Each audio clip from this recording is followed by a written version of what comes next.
Hey guys, tonight we're heading deep underground, beneath layers of earth, mystery, and stone, to explore something massive, meticulous, and honestly a little over the top: the miniature afterlife worlds of ancient Chinese emperors. You're not just curling up with a cozy history lesson. You're about to drift through vast subterranean palaces, past armies frozen in clay, and through caverns rumored to hold rivers of mercury. Now, fair warning. If you ever found yourself drafted into ancient imperial tomb construction, you probably wouldn't survive the job. Between the cave-ins, the mercury fumes, and the very real chance your boss decided you knew too much, it's not exactly the safest gig in the ancient world. So, before you get comfortable, take a moment to like the video and subscribe, but only if you genuinely enjoy what I do here. And drop your location and local time in the comments. I love seeing where in the world you're tuning in from. Now, dim the lights, maybe turn on a fan for that soft background hum, and let's ease into tonight's journey together. You stand beneath the hot, hazy sun of Shanxi province. It's quiet, not empty, but hushed in that heavy, windless way where even the birds seem to whisper. Before you lies a mound, broad and sloped, unassuming at a glance.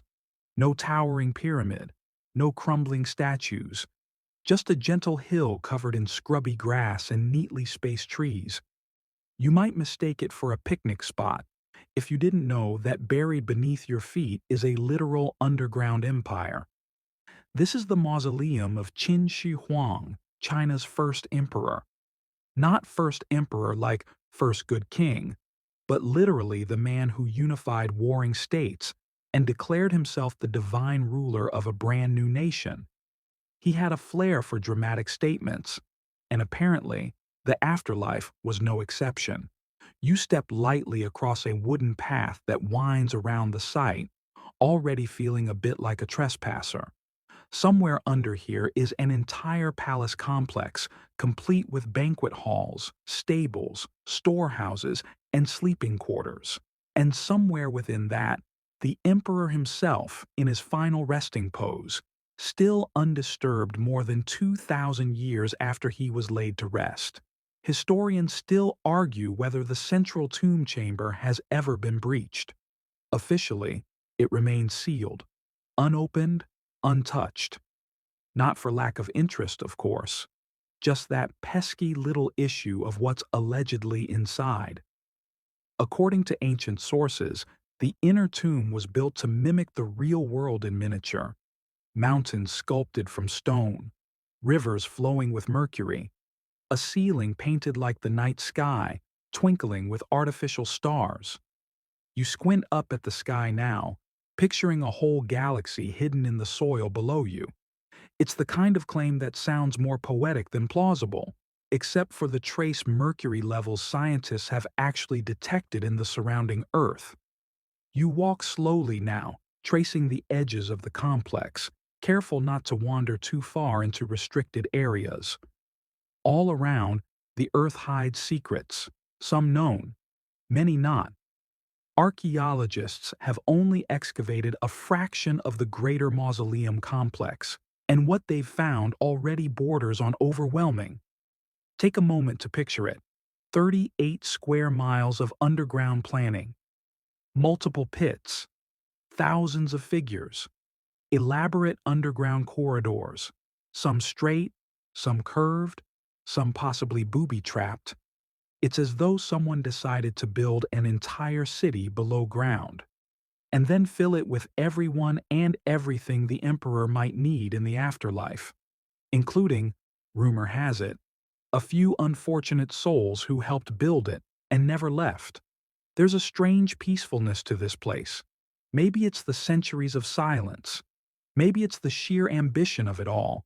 How hard someone worked to create an eternal stage for one man to rule from, forever.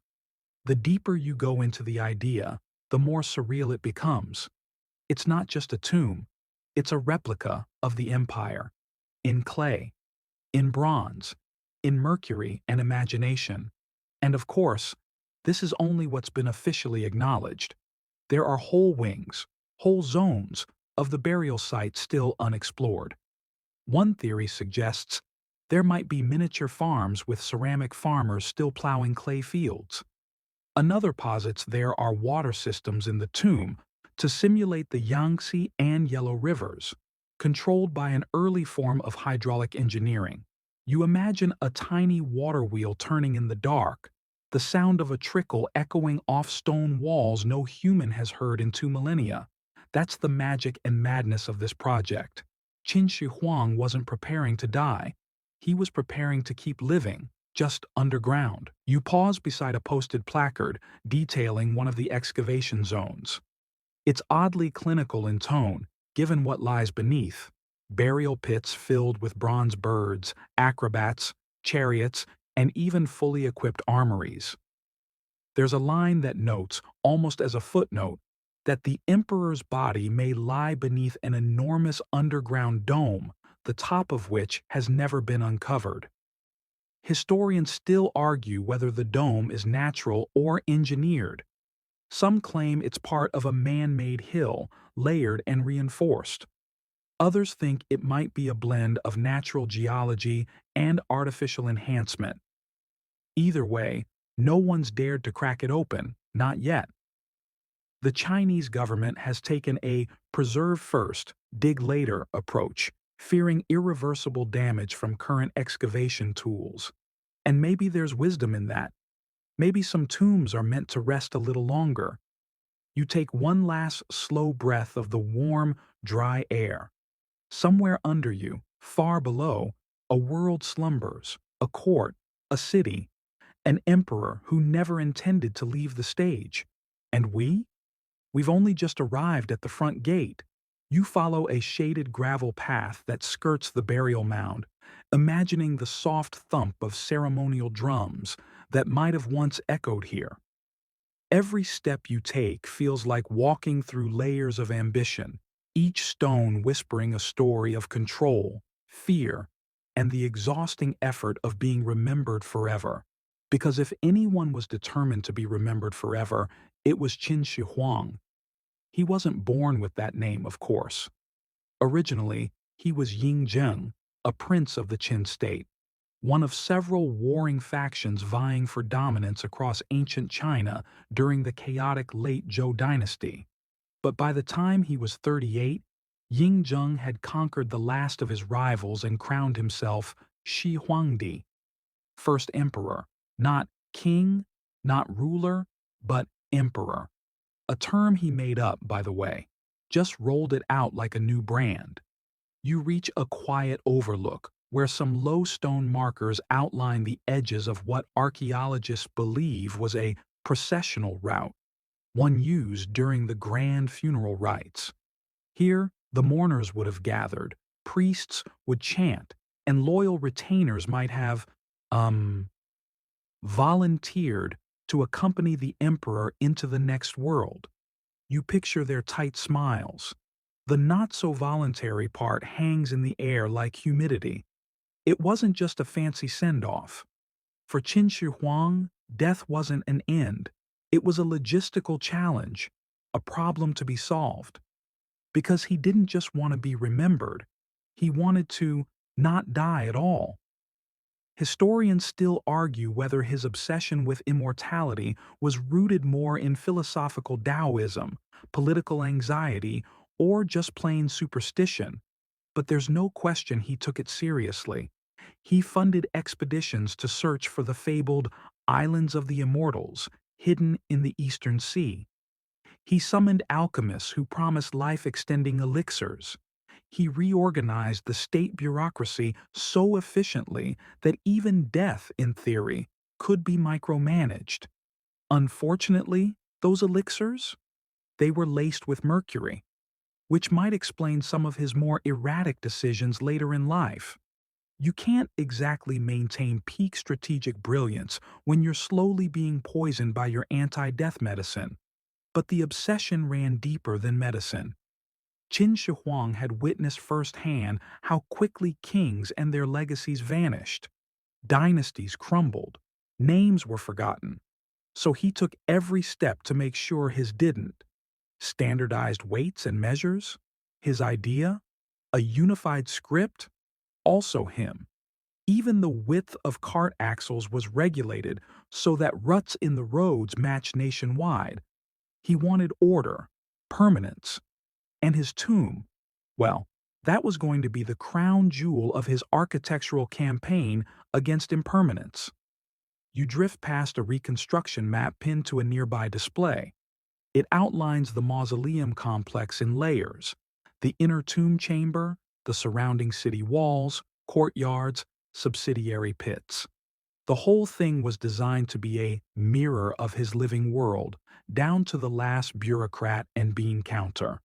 One ancient historian, Sima Qian, wrote that the tomb was filled with rare artifacts and wonderful treasure, and that palaces and scenic towers were built for 100 officials.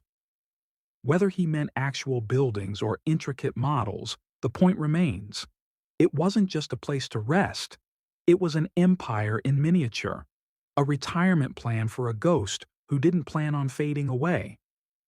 You pause beside a newer excavation site, currently off-limits to tourists. According to recent radar scans, there may be more chambers filled with unusual artifacts beneath it. Some researchers believe they've located pits filled with bronze chariots, or perhaps even replicas of royal gardens. But the wildest claim? That somewhere inside the sealed tomb, mechanisms were built to simulate weather. Yes, back in the day, when the emperor was still very much alive, construction on the tomb started immediately after he ascended the throne, as if he knew early on that death would be his toughest rival. The project expanded year by year, swallowing more land, more lives, and more ambition. You hear a distant thud, probably just a guard shutting a gate, but it echoes oddly through the hills. For a moment, you imagine what it must have been like during the height of construction: carts rolling, hammers clinking, the ever-present shout of overseers timing labor by the sun. There's a certain melancholy to it all.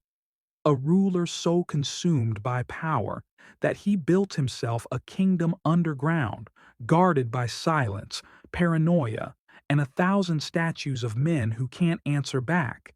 And yet, he did it. Over 2,000 years later, you're here, whispering about him, wondering. Maybe that is a kind of immortality.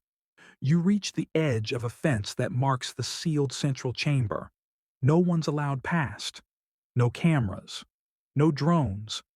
Just trees and wind and the thick patience of time. Below, the emperor sleeps in his facsimile palace. He has gardens that never bloom, rivers that never flood, and guards who never blink. And somewhere, deep in the earth, a little droplet of mercury still glides along a sculpted channel, flowing endlessly through a world where death was just another administrative challenge. You step away from the central mound now, wandering toward the northern sector of the mausoleum complex. The landscape changes subtly. Low mounds become square outlines. The earth takes on an oddly symmetrical feel. And soon, you find yourself gazing across what looks like an enormous clay battlefield.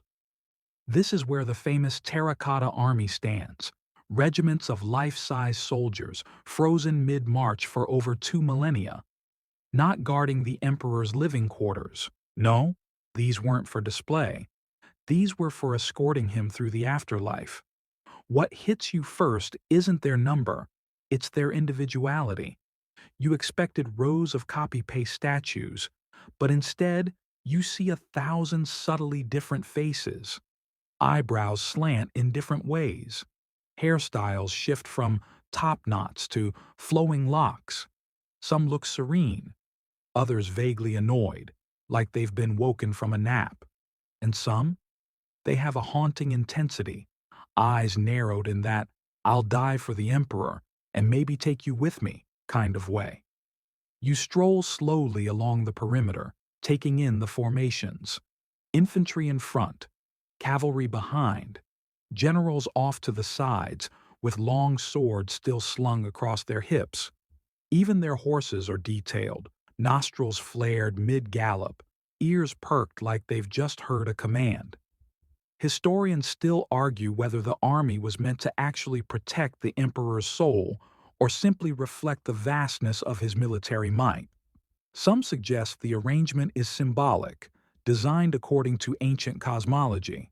The soldiers stand on a kind of celestial grid, echoing the heavens above and reinforcing Qin Shi Huang's divine status.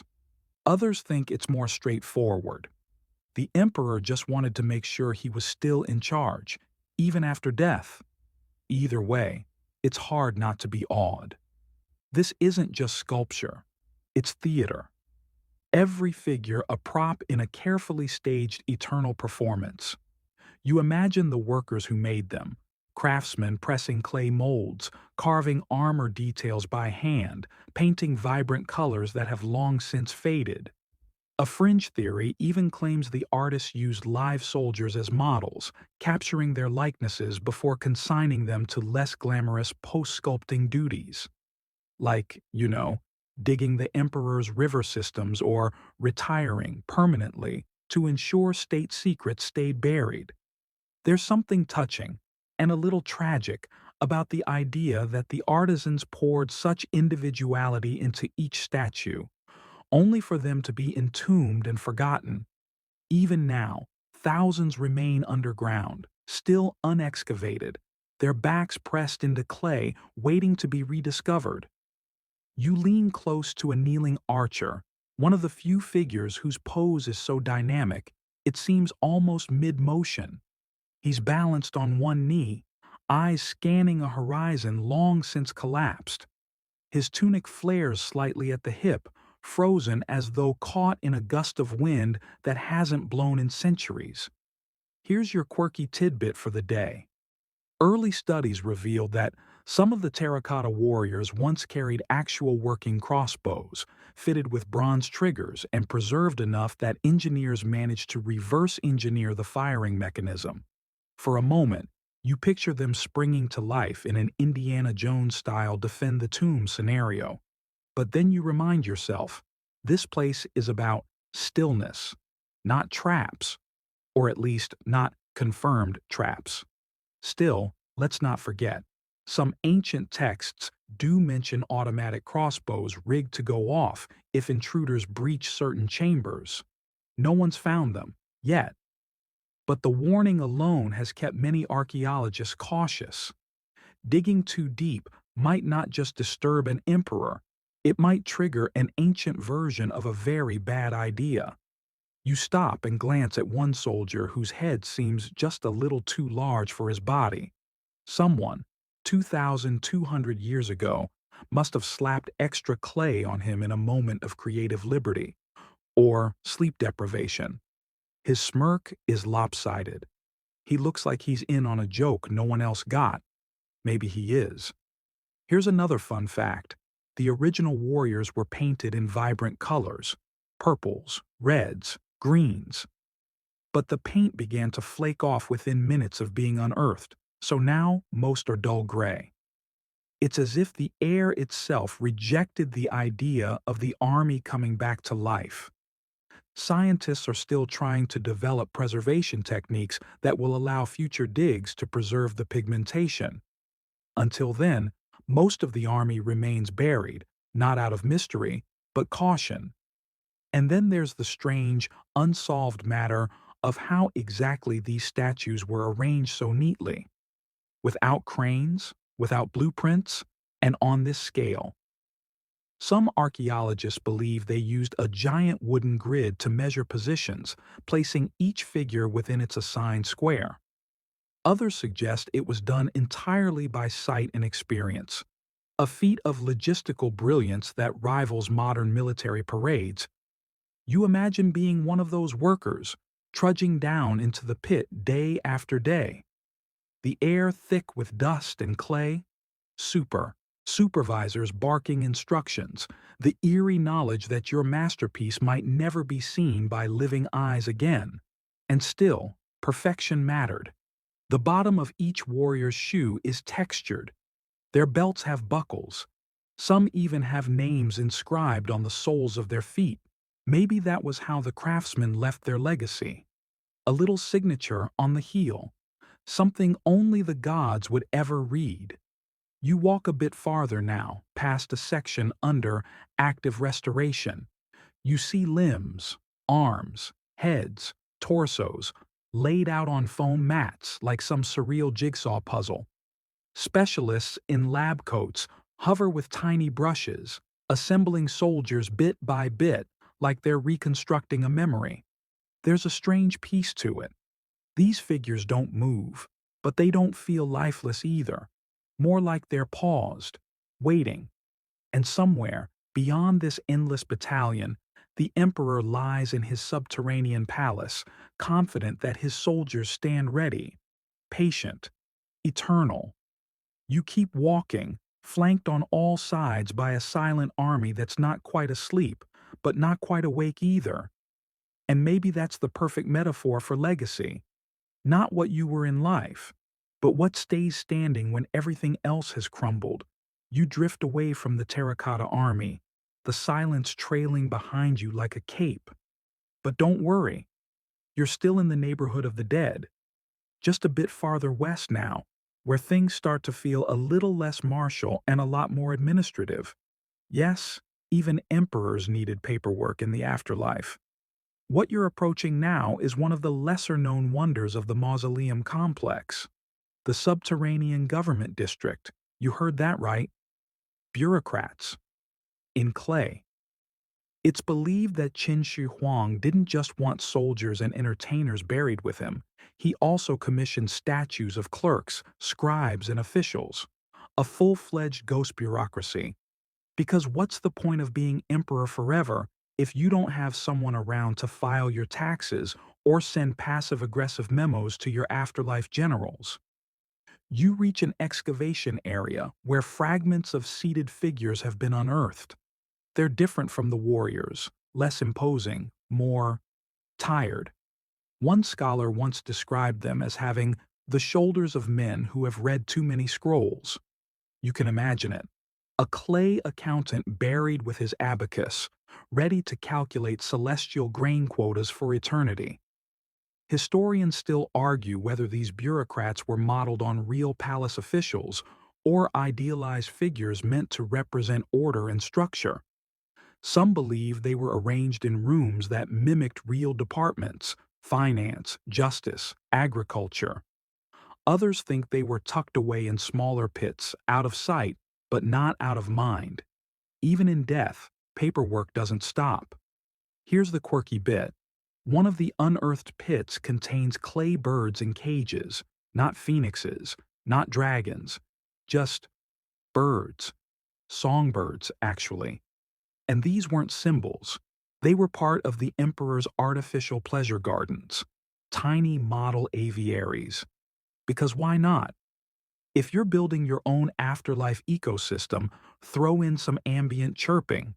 You step around the fencing, imagining the miniature world that once surrounded you.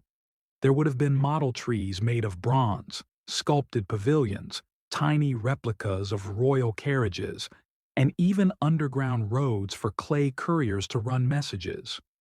Some reconstructions show miniature livestock, cattle, pigs, sheep, all laid out like an afterlife diorama built by someone with too much time and an unlimited imperial budget. The deeper you go into this buried bureaucracy, the clearer the picture becomes. Qin Shi Huang wasn't just preserving his military dominance, he was recreating his entire world. Every cog in the imperial machine, from war generals to grain counters to possibly the guy who arranged the afterlife banquets. Which brings us to another strange archaeological clue. A set of large bronze vessels found near what may have been a kitchen area. They're stained and battered, clearly used, but what for? Some believe these were ritual cooking pots, intended to serve real or symbolic meals in the tomb. Ghost dinners, phantom feasts. You imagine an overworked ghost chef arguing with a ghost tax collector over banquet budgets. It's almost comforting in a mildly depressing way. There's even evidence of models of stoves and ovens, suggesting the emperor expected hot food in the next world, presumably not reheated leftovers. One can only assume he demanded fresh dumplings on demand. And if you think that's elaborate, wait for this next part. Ancient sources describe a mechanical system in the tomb that controlled flowing rivers, mercury no less, meant to simulate actual waterways. In other words, this man wanted not just cities and soldiers in death, but hydraulics. According to Sima Qian, who wrote a century later, the floor of the burial chamber was crisscrossed with mercury rivers that reflected the stars, while the ceiling above mimicked the night sky with pearls for stars and gold for the sun. Now, whether those star maps were literal or poetic is still debated. Some archaeologists say there's no trace of such features. Others point out that high mercury levels have been detected in the soil above the tomb, suggesting that Sima Qian might not have been exaggerating. The flowing rivers might actually still be down there, swirling around that lonely sealed chamber, ghost plumbing at its finest. You pause, picturing an engineer in 210 BCE trying to explain to his foreman why the left river canal keeps leaking and the emperor's model barge won't float properly.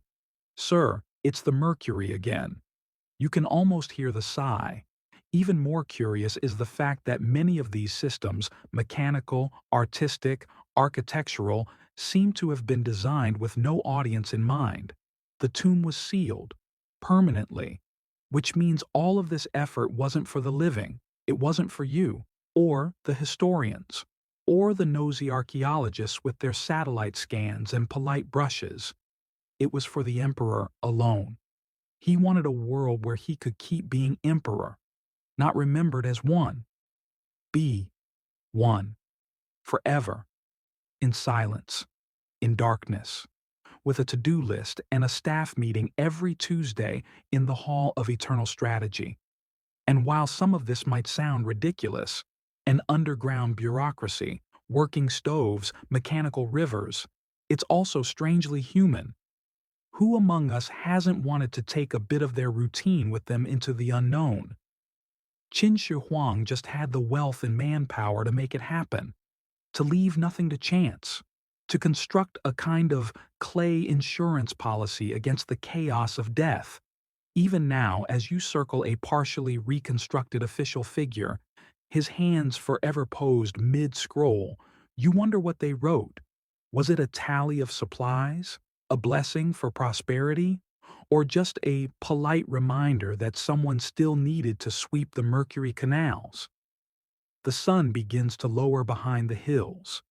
The long shadows of clay officials stretch across the museum grounds. They stand, still and silent, waiting to process afterlife requests, approve permits for ghost rice fields, and maintain order in a realm no living person will ever fully see. And maybe, in some quiet way, they succeeded. Because even after all these centuries, their empire still runs, just not with ink and parchment, but with memory, mystery, and a mausoleum full of clay, lives frozen in time. You leave the clay clerks behind, following a low corridor that opens into a different chamber, smaller, but somehow more unsettling.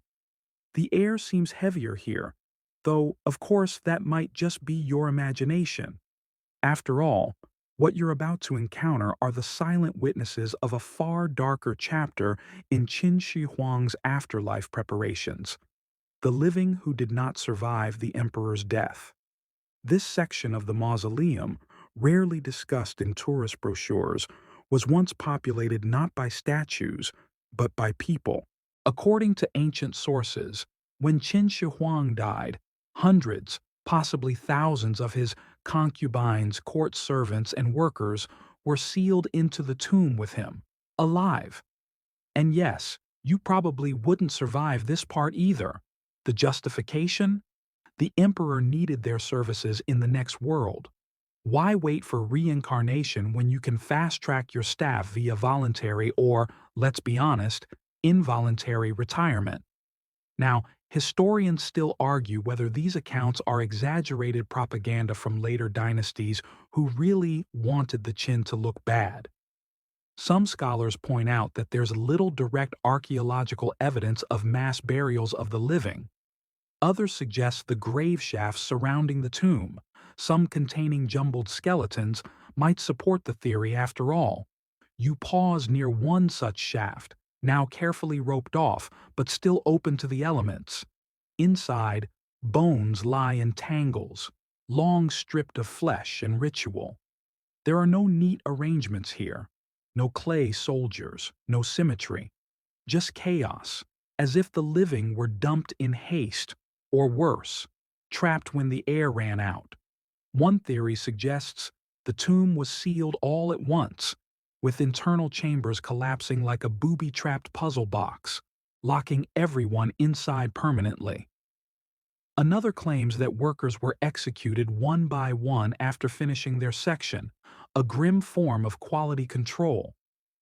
Fringe accounts mention entire teams of artisans vanishing from records, as if they were erased on purpose. And it wasn't just the tomb builders, map makers, astrologers, even the alchemists working on the emperor's elusive immortality elixir were said to have been relieved of duty shortly after his burial. You imagine the last scribe, pen trembling, documenting a shipment of cinnabar before realizing there would be no tomorrow. The last gardener laying artificial lily pads in a bronze pond. The last torchbearer waiting for the door to open again. It didn't. Yet here's the peculiar twist. This wasn't considered cruelty in the same way we'd see it today. For many, serving the emperor in death was a continuation of honor, a permanent posting, the ultimate career move, a one-way promotion to the afterlife. And not all were buried without ceremony. Some tombs show evidence of ritual placements, figures arranged with offerings, skeletal remains in postures of respect or prayer. Perhaps they were willing, perhaps not. It's impossible to know now. Here's your fringe tidbit. There's an account, probably apocryphal, of one court musician who reportedly sang at the burial and was then quietly laid to rest alongside his instrument. Some believe his bones were found, curled around a now decayed zither, though no one can confirm it. Still, the image lingers, the last notes of the last song, echoing through the tomb as the walls closed in. You walk a little further and find a small exhibit replica of a ceremonial funeral mask. It's cast in bronze, worn smooth by time. The eyes are slightly too large, the mouth neutral, almost resigned. These masks were once believed to preserve the soul or perhaps prevent it from escaping. You wonder whether they were comforting or terrifying to the wearers. Both maybe. Even the palace women, those famously beautiful companions of the emperor, weren't spared.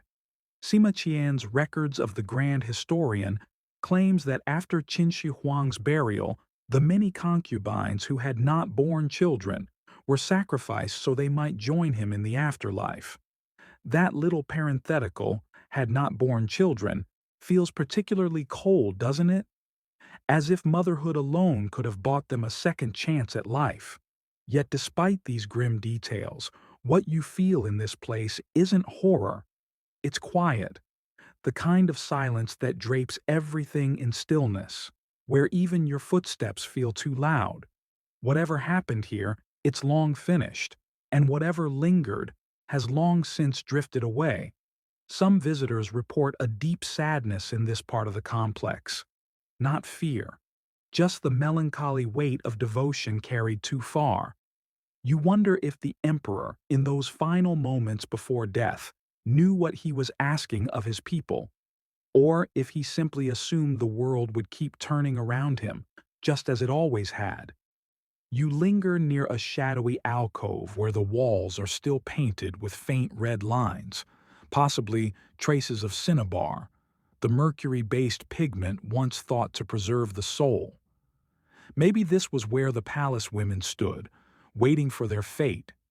Maybe it was just another chamber, a place for oil lamps and silence. You'll never know for sure. That's the thing with tombs. They're not built to give up their secrets easily. Before you leave, you glance back one more time. The ground is uneven here, patched and sunken. Not all of this has been excavated, and maybe it never will be. Some truths, archaeologists say, are best left buried. You step out into the air again, blinking at the sunlight, or what's left of it. The sun's hanging low, casting long shadows over the burial mound. And somewhere, beneath your feet, the emperor sleeps, attended not just by statues and rivers of mercury, but by those who followed him into the dark, willingly or not. And that, whether you think it's madness, power, or something else entirely, is part of what makes Qin Shi Huang's tomb so mesmerizing. It's not just a resting place. It's an empire under the ground. You don't go far before the air shifts again, lighter now, almost fragrant. There's no incense burning, but the sensation is real enough. Perhaps it's just the suggestion of gardens lingering in your mind, because this next stretch of the mausoleum was devoted not to war or administration, but to peace. Specifically, pleasure gardens, reimagined for eternity. Yes, even in death, Qin Shi Huang wanted a walk in the park.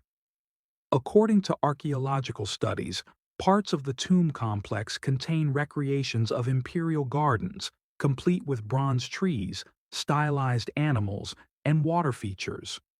You stroll through what modern reconstructions suggest might have been the immortal groves, miniature replicas of the emperor's favorite outdoor spaces, built beneath the ground and far from the sun.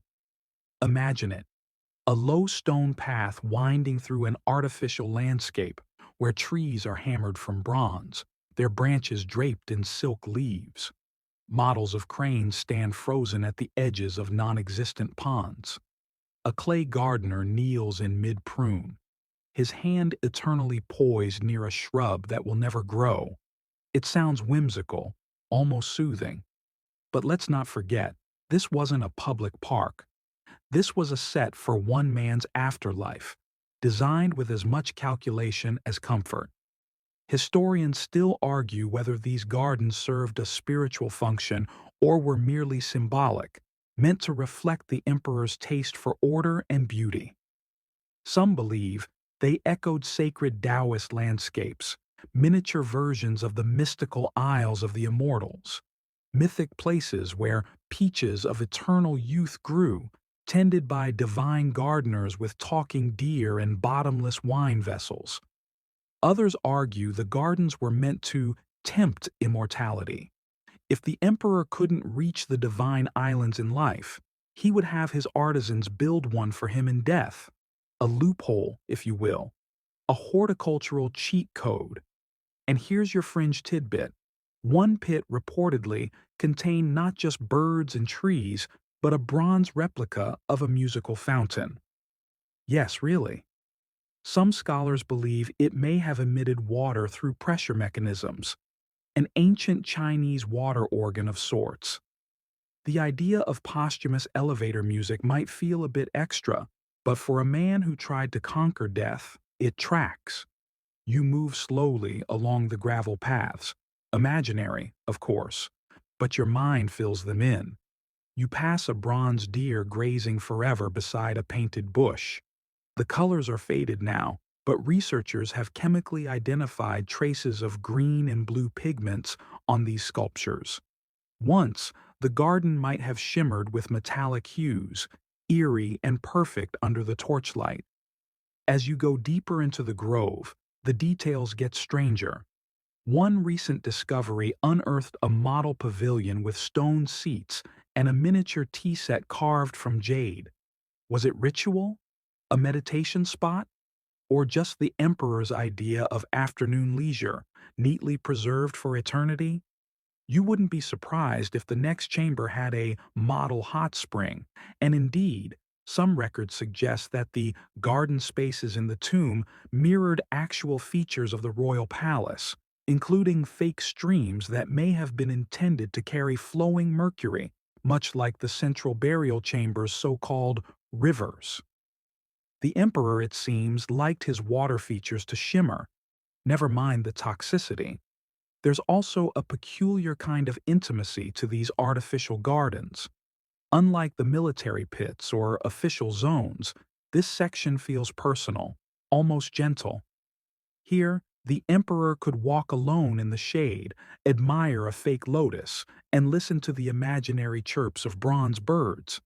It's a curated solitude, not so different from those moments when you zone out in your favorite park, half listening to the breeze through the trees. Except, of course, this park is 6 feet under and wired with liquid mercury. Still, you can't help but admire the ambition. Most tombs offer the dead a few comforts, a meal, a change of clothes, maybe a comb. But this man wanted an ecosystem, a sensory afterlife. He wanted shade and fragrance and the gentle click of bamboo in the wind, even if it had to be sculpted from iron. And maybe that's what strikes you most, not the grandeur, but the attention to detail. The tiny dragonflies molded in copper, the engraved lotus petals, the sheer effort of it all. This was no hasty grave. This was an empire's last, longest project. You pass a reconstructed model of a stone bridge. It's narrow, meant only for one person at a time. The kind of bridge where you're supposed to pause halfway, look out over the water, and think deep, emperor-ish thoughts. Maybe he stood here once. Or maybe he only planned to. Maybe this bridge was meant for his soul, crossing into whatever came next. And it's this idea of the emperor alone in his garden that lingers with you as you leave the pleasure grove behind. It's not the grandiosity that gets you. It's the quiet, the sense that, deep down, even the most powerful man in the world wanted what we all want in the end: a beautiful place to sit, to breathe, to rest. And maybe that's the one part of his afterlife he actually got right. You've wandered through war camps and gardens, walked past the whispering bones of concubines and the clatterless bronze trees. Now, your footsteps echo toward one of the strangest and most heavily debated features of the tomb complex, the legendary underground palace itself. Yes, this is the main chamber, the one no one's allowed to open, the one that might just hold the first emperor's actual body. According to the ancient historian Sima Qian, who wrote about the mausoleum a century after Qin Shi Huang's death, the core of the tomb is a massive subterranean hall modeled on the imperial palace above ground, only far grander. Imagine towering walls of stone, constellations embedded in the ceiling using pearls, and a floor flowing with artificial rivers made of pure mercury. You reach a raised viewing platform overlooking the sealed mound that's believed to house this buried palace. You can't go in. No one can. Chinese archaeologists have chosen not to excavate the chamber, at least not yet. Too risky, they say. Too unknown. So, you're left to imagine it.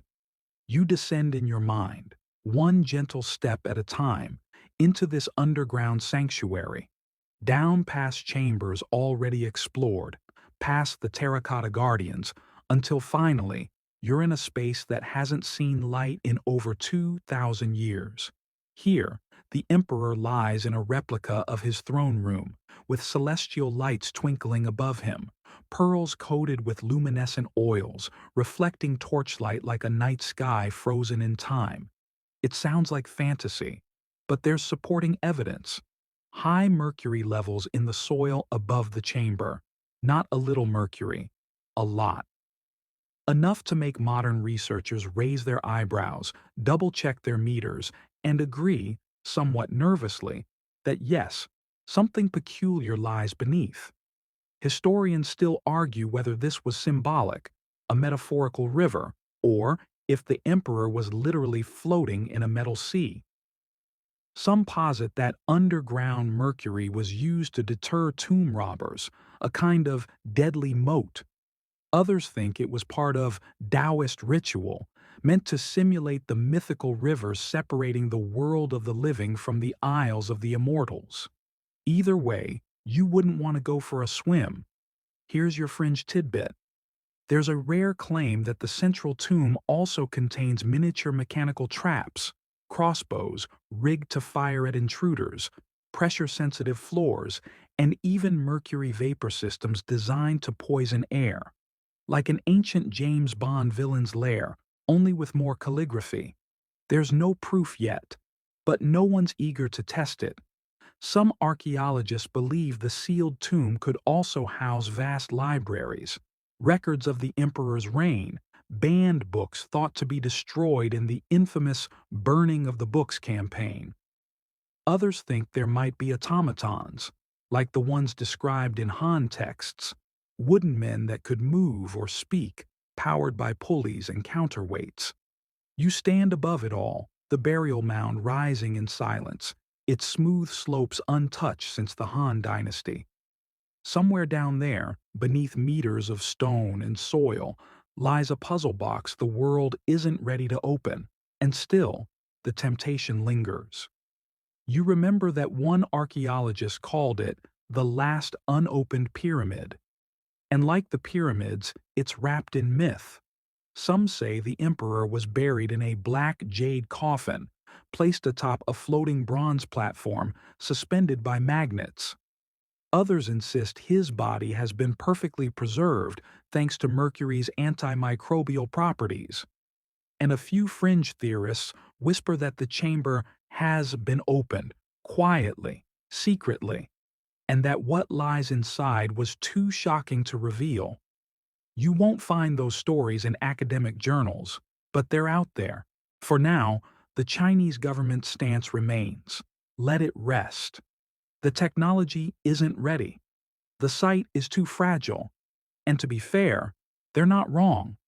Opening the chamber could collapse it. Exposing sealed air to oxygen could destroy priceless artifacts. Or worse, release ancient toxins. Whatever's in there, it's safer for now under lock, key, and 20 meters of packed earth. But still, as you stand on the edge of this unbreached world, it's hard not to wonder. If you could press a button, just one, to see inside, would you do it? Would you descend into that pearl-studded chamber, light a torch, and meet the emperor face to face? Or would you let him sleep, untouched and unspoiled, in his empire of shadows?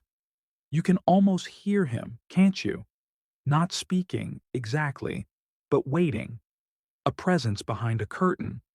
A breath on the other side of a wall that may never come down. And in some strange way, that's more powerful than knowing. The mystery keeps him alive in a way no amount of jade or mercury ever could. You step back from the edge, from the sealed earth, and let the image drift away. A floating coffin, starlit ceiling, rivers of silver. Real or not, it's his afterlife now. A world unto itself, and yours, only in dreams. The underground palace might be the heart of the tomb, but it's not the whole story. Your footsteps lead you now to a curious feature of Qin Shi Huang's afterlife estate, the collection of miniature workshops and artisan villages created to serve the emperor for eternity. Imagine a bustling artisan quarter, frozen forever in time, where tiny craftsmen carry out their endless duties without a single break. These aren't just symbolic figurines, but meticulously detailed models of real workshops, complete with miniature tools, ovens, and furniture.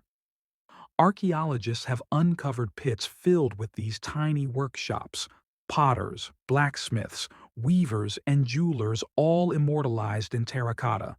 You peer closely and notice tiny pots, looms, and even spinning wheels, crafted with such precision that you can almost hear the imagined rhythm of hammers striking anvils or spindles turning. The emperor clearly believed that even in death, a functioning kingdom required its artisans. The mainstream fact here is that these pits reflect the extraordinary organization of the Qin dynasty itself, which prized efficiency and centralized control. The emperor's vision for the afterlife was just an extension of his empire building on Earth, a perfectly ordered realm with no idle hands. But it's the quirky details that steal the show. Some clay workers are missing fingers, possibly a sign they were modeled after real craftsmen who lost digits in accidents. Others sport tiny hairstyles or clothing styles matching specific regional traditions, hinting at the diverse cultures folded into the Qin Empire. Historians still argue whether these miniature villages were intended to be functional living spaces for the afterlife or symbolic representations to ensure the emperor's needs were eternally met. A fringe theory suggests the workshops were part of a ritual meant to activate the tomb's magic, animating the figures with spiritual energy. You imagine the tiny blacksmith eternally hammering, or the potter shaping clay that will never harden. It's almost comforting, a timeless echo of daily life, in miniature. You can't help but think, if these craftsmen ever got tired of their eternal task, did they have tiny breaks? Maybe a little tea in a porcelain cup? Of course, that raises questions about what time even means in this subterranean kingdom. You move on, leaving the artisan village behind, but the hum of imagined activity lingers. A gentle reminder that even the greatest emperor needed a team. From the workshops, your path leads you to a more mysterious and rarely discussed part of the emperor's underground empire, the collection of miniature stables and animal enclosures. Yes, even in death, Qin Shi Huang wanted his horses, elephants, and exotic animals close at hand. The terracotta cavalry might steal the spotlight, but the animal pits reveal a quieter, almost tender side to the mausoleum's design. Small enclosures once held models of horses, oxen, and even mythical beasts, painstakingly crafted and placed as if ready to gallop into the afterlife. You imagine the soft sounds of hooves, the gentle whickering of horses that will never tire, the steady breathing of animals that will never age. Archaeologists have found traces of pigment and even hair-like materials, suggesting some of these figures were once covered in layers of paint and perhaps organic fibers to mimic fur or mane. It adds a layer of lifelike detail that can almost trick your senses. Historians still argue about whether these animals were symbolic guardians or intended as actual servants to the emperor's soul. Some believe they represent a continuity of earthly power, because what good is a ruler without his loyal beasts? Quirky tidbit. Recent studies found that some horses in the pits had anatomically accurate tack and harnesses down to tiny bronze buckles and reins. It's almost like a terracotta equestrian fashion show, 2,000 years ahead of its time. There's also debate about whether some of the so-called mythical creatures were purely decorative or reflected genuine beliefs in animal spirits that would protect the tomb. You picture a bronze dragon curled near a horse's stall, its metal scales glinting faintly in torchlight. Maybe it was there to ward off tomb robbers. Or maybe it was just for style. The presence of these animal pits suggests that, to Qin Shi Huang, the afterlife was a place not just for people, but for the creatures that defined his reign. It's a silent, powerful reminder of how deeply humans connect power and companionship. As you move on from the stables, you feel the echo of hooves in your mind, a steady rhythm that reminds you, even in eternal rest, the emperor wanted movement. Maybe not fast, but steady, reliable, loyal. And so, his kingdom marches on, one silent step at a time. Your footsteps now take you to a quieter, less tangible part of the mausoleum, the collection of miniature administrative buildings and government offices. Here, The emperor's bureaucracy continues to hum softly, even in eternal darkness. Imagine rows of tiny halls and chambers filled with terracotta officials, scribes, and guards, all frozen mid-task, paper scrolls in hand, brushes poised over ink pots. It's as if the endless paperwork of empire management was not meant to end with death. This section underscores the sheer scale of Qin Shi Huang's obsession with order. The Qin dynasty was the first to unify China under a centralized legal and administrative system, and that system lived on underground, albeit in miniature. One mainstream fact is that the emperor's mausoleum reflects his belief in maintaining the empire's order beyond life, ensuring that the cosmic bureaucracy kept running smoothly. You lean closer, inspecting the tiny desks stacked with many scrolls. Some of the figures bear subtle facial expressions, stern brows, pursed lips, capturing the human side of bureaucratic drudgery. Historians still argue whether these officials were symbolic placeholders or part of a ritual to continue governing the afterlife realm. Some even think they might have functioned as spiritual guardians, protecting the tomb through administrative magic. A fringe tidbit: a few clay officials were found holding small bronze seals, symbols of their authority. These miniature seals might have been thought to grant them real power in the spirit world, keeping the empire's laws intact after death. You chuckle softly, imagining the emperor's bureaucracy grinding on forever, like a cosmic DMV. Paperwork never ends, even when you're 6 feet underground. You wonder if, in some way, these tiny officials are the true keepers of the emperor's legacy, silent, tireless, and eternally serious. You take a slow breath, letting the imagined hum of an invisible government fade as you move on. As you continue your subterranean journey, you come upon another curious feature: the terracotta musicians and entertainers, forever poised to perform. In a world meticulously ordered by law and war, the inclusion of music and entertainment feels like a gentle sigh, a reminder that even emperors enjoyed the softer rhythms of life. Picture a chamber filled with clay figures, each crafted with delicate care. You see harpists, flutists, drummers, and dancers, their poses frozen mid-movement, their instruments detailed down to the strings and drum skins. The artists who made these figures must have had great skill and perhaps a fondness for the arts themselves. Mainstream history tells us that Qin Shi Huang was not only a warrior but also a patron of culture. While he's better known for ruthless unification, he understood the power of music to soothe and unify his people, and apparently himself, even in the afterlife. A quirky tidbit: some of these clay musicians are modeled with exaggerated facial expressions, wide smiles, or serene eyes, giving them a slightly theatrical, almost comedic flair. You can almost hear the faint echoes of ancient melodies in the still air. Historians still argue whether these musicians were meant purely as symbolic offerings or if their presence was believed to bring actual comfort and joy to the emperor's spirit. There's a fringe theory that some of the instruments, carefully carved, were functional replicas, perhaps even capable of producing sound when struck, creating an eerie, silent orchestra. You imagine the eerie scene: a ghostly concert beneath the earth, music that once filled a palace now echoing softly in the dark. And maybe, just maybe, these musicians keep playing, their quiet notes a lullaby for the emperor's eternal rest.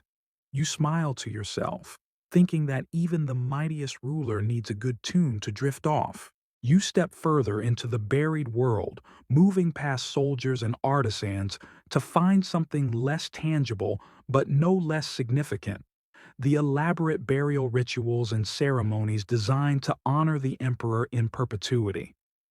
While the terracotta army stood guard, these rituals ensured that the emperor's spirit remained appeased and his memory preserved.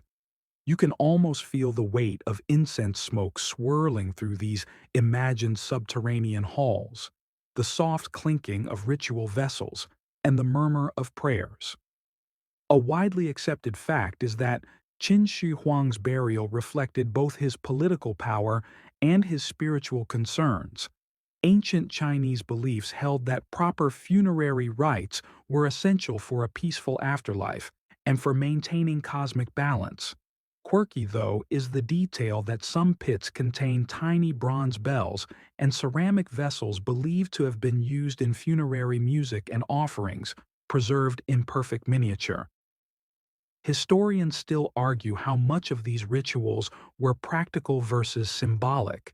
Did the emperor truly believe these tiny objects would fulfill their purpose underground, or were they simply elaborate gestures of respect? Some scholars suggest the rituals reflected a merging of Taoist and Confucian funerary traditions, while others point to earlier shamanistic influences. You imagine priests chanting in low tones, their breath misting in the cold air, moving through these silent halls. The ceremonies would have been elaborate and lengthy, possibly lasting days or weeks. There's a fringe belief that some of these rituals were designed to activate the tomb's protective magic, safeguarding it from decay or intrusion. As you stand quietly in this imagined space, the scent of sandalwood and jasmine lingers faintly in your mind, calming and mysterious.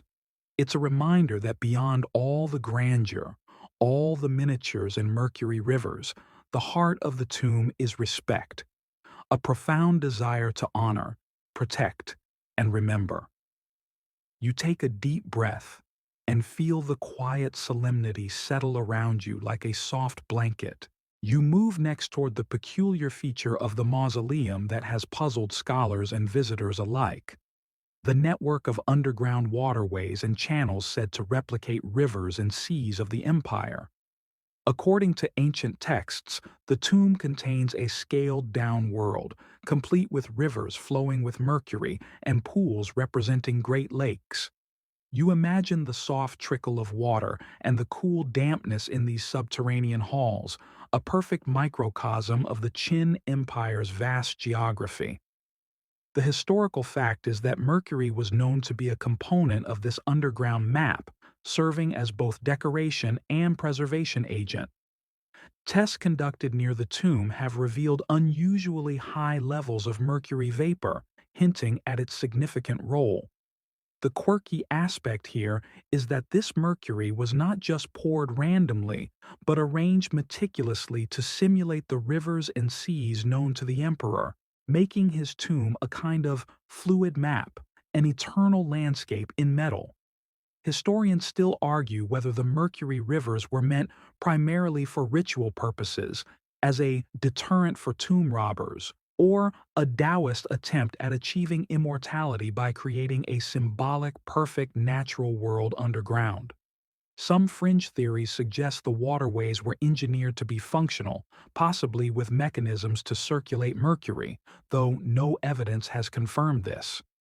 You envision tiny boats sailing silently on silver rivers, miniature fishermen casting nets, their figures eternalized in clay, forever locked in this peaceful, glimmering landscape. The idea that the emperor could reign over such a faithful reproduction of the natural world, even after death, reveals his obsession with control and harmony. As you step back, you feel the strange coolness that seems to radiate from this hidden liquid world, cold, bright, and endless. It's a haunting image, a quiet empire of mercury, flowing endlessly beneath the earth, just beyond your reach. And just like the emperor's dreams of immortality, it remains elusive, shining, and mysterious. The tomb's final chambers offer a glimpse into the mysterious personal treasures and symbolic items buried alongside the emperor, tiny relics meant to accompany him into the afterlife. You walk slowly, imagining carefully crafted jade ornaments, delicate bronze mirrors, and miniature weapons, all arranged with ritual precision. These objects aren't just valuables. They're imbued with meaning, each telling a silent story of power, protection, and legacy.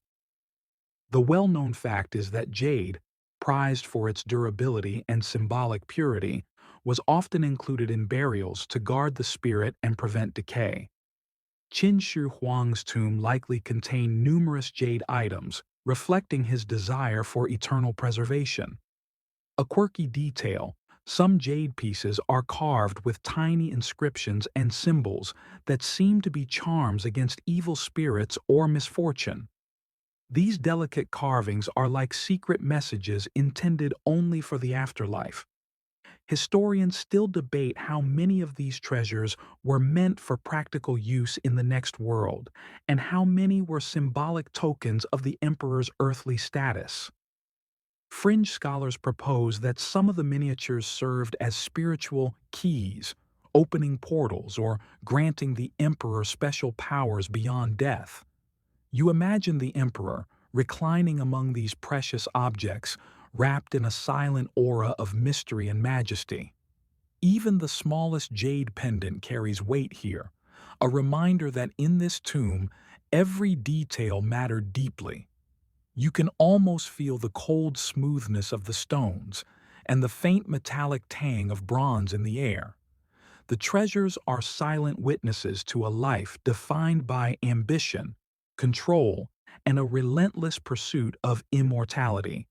And as you turn to leave this chamber, you sense the invisible threads that bind the Emperor's earthly power to his eternal rest. Your final steps carry you to the edge of the Emperor's vast, hidden kingdom, where ancient craftsmen, soldiers, animals, and treasures all blend into a silent symphony of eternity. Here, the enormous scope of Qin Shi Huang's mausoleum comes into sharp focus, revealing the human desire to create a world that lasts beyond life. As you linger, you recall the countless terracotta figures, the mercury rivers, and the delicate jade treasures. Each piece a testament to an emperor who sought to master not only his living empire, but also the unknown realm beyond death. Historians still debate many mysteries of this vast tomb. Was it built to protect the emperor's spirit, a symbolic realm, or perhaps a literal afterlife palace, echoing the earthly empire with all its triumphs and trials? A quirky note to ponder. The laborers who built the tomb reportedly were sworn to silence under threat of death, turning their work into a secret whispered only by the earth itself. You imagine the voices of thousands, now long gone, still murmuring beneath the soil, their hands shaping an empire that never sleeps. This mausoleum stands as a quiet reminder of the human urge to transcend mortality through art, power, and imagination. And as you take one last breath of the cool underground air, you feel a gentle peace settle in. The Emperor's miniature world, buried deep and silent, awaits the slow turning of centuries. Now, dim the lights, maybe turn on a fan for that soft background hum, and let's ease into tonight's journey together. There's a soothing rhythm in this vast stillness, a steady heartbeat of a civilization that dreamed beyond life, weaving stories in earth and pigment. As you drift now towards sleep, let the images of miniature craftsmen, eternal armies, and flowing mercury rivers fade gently into the quiet corners of your mind. No need to rush. Let each breath slow, the mind soften, and the world grow dim and calm. Here, in the silence of the ancient tomb, you're safe, you're resting, you're a part of a timeless story. Good night.